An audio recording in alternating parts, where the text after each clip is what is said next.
बहुत ही अच्छा लगा आपको देख के। आई थिंक मोस्ट पीपल यहाँ पे शायद खान सर को जानते होंगे, जो नहीं जानते होंगे आज आप एक ऐसी हस्ती से कभी नहीं मिले होंगे, क्योंकि लोग आपको टीचर बोलते हैं, लेकिन आपसे बड़ा एंटरटेनर मैंने कोई नहीं देखा सर। नहीं सीरियसली, ये नहीं समझ में आता है कि एजुकेशन इतना इंटरेस्टिंग चीज है, लोग इसको कैसे बोरिंग बना सकते हैं। तो पढ़ाई को इतना इंटरेस्टिंग बना दे कि लोग इसके सिवा कहीं हटना ही नहीं चाहे। हाँ, and before we get into the interview, मतलब मैं आपको बोलूँ इनके वीडियोस बड़े इंटरेस्टिंग होते हैं, वो बात और होती है, but let me show you the master at work. ठीक है, कोई सबसे बोरिंग सब्जेक्ट ले लेते हैं, ठीक है, फिजिक्स, उसमें कोई टॉपिक मैं याद कर रहा हूं अपने आईआईटी के दिन, इलेक्ट्रिक करंट अगर किसी को समझाना है बच्चे को, बिहार में हो, वो कहीं पे भी हो सकता है, और जिसको ज़्यादा नॉलेज नहीं है, इलेक्ट्रिक करंट क्या होता है, कैसे होता है, वोल्टेज वगैरह 3-4 मिनट में अगर समझाना है, तो अगर मैं आपको बोलूँ इलेक्ट्रिक करंट का चैप्टर पढ़ना है, बोलोगे my God such A boring text book. अब हम खान सर को कहते हैं इलेक्ट्रिक करंट।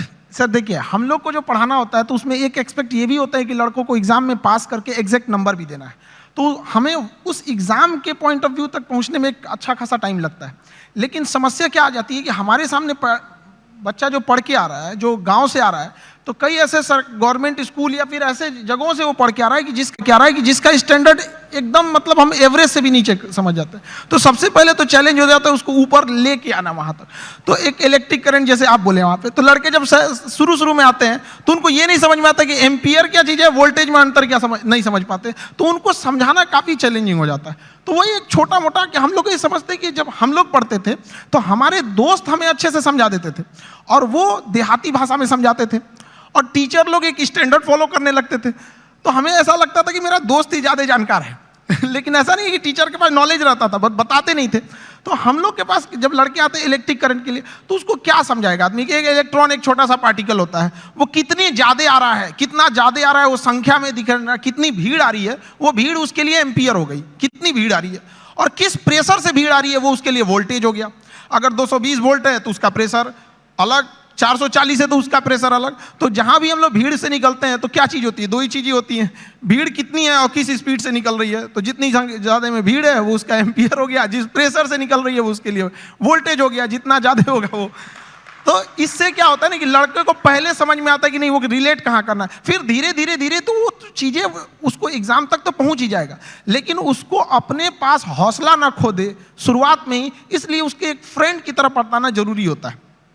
आज तक ऐसा टीचर नहीं देखा सर, बट जो आप कर रहे हैं, I can't even tell you आप कितनी बड़ी सेवा कर रहे हैं हमारे देश में। जैसे आपने कहा कि एक मजदूर को भी क्वांटम फिजिक्स समझ आ जानी चाहिए, इतना बड़ा सपना लेना ही कि ये पॉसिबल भी है। क्योंकि मैंने तो जहाँ तक देखा एक एलीट क्लास होती है इंडिया में, उसी को इंग्लिश मिलती है, और वो इंग्लिश जिसको मिलती है उसी को एक सर्टन टाइप ऑफ एजुकेशन मिलती है, और फिर वही और आगे बढ़ता जाता है, वही नौकरियाँ ले जाता है, वही टॉप पोजीशंस ले जाता है। आपने उसको तोड़ने की कोशिश किया। हमारे लाइफ का सबसे अच्छा डिसीजन था कि हमने इंग्लिश मीडियम छोड़ के हिंदी मीडियम में आ गए। आपने ये मेरी जिंदगी का सबसे अच्छा डिसीजन था। अगर हम नहीं छोड़े रहते तो कहीं कुछ भी नहीं गए रहते।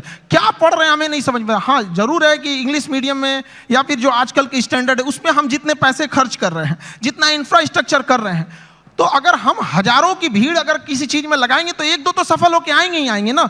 लेकिन एक ये भी तो देखिए हमने कितने उसमें लगाए और कितना आउटकम आया यहाँ पर।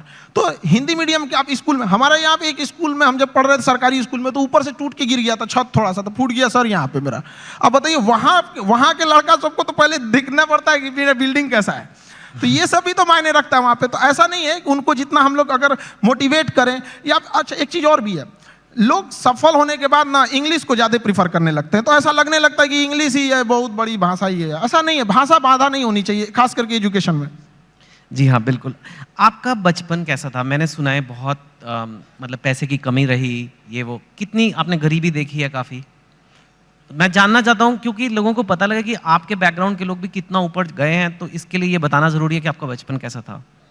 अब गरीबी की हम क्या बोलें, हमने गरीबी को उतने पास से देखा है कि लोग अपनी पत्नी को उतना पास से ना देखे होंगे।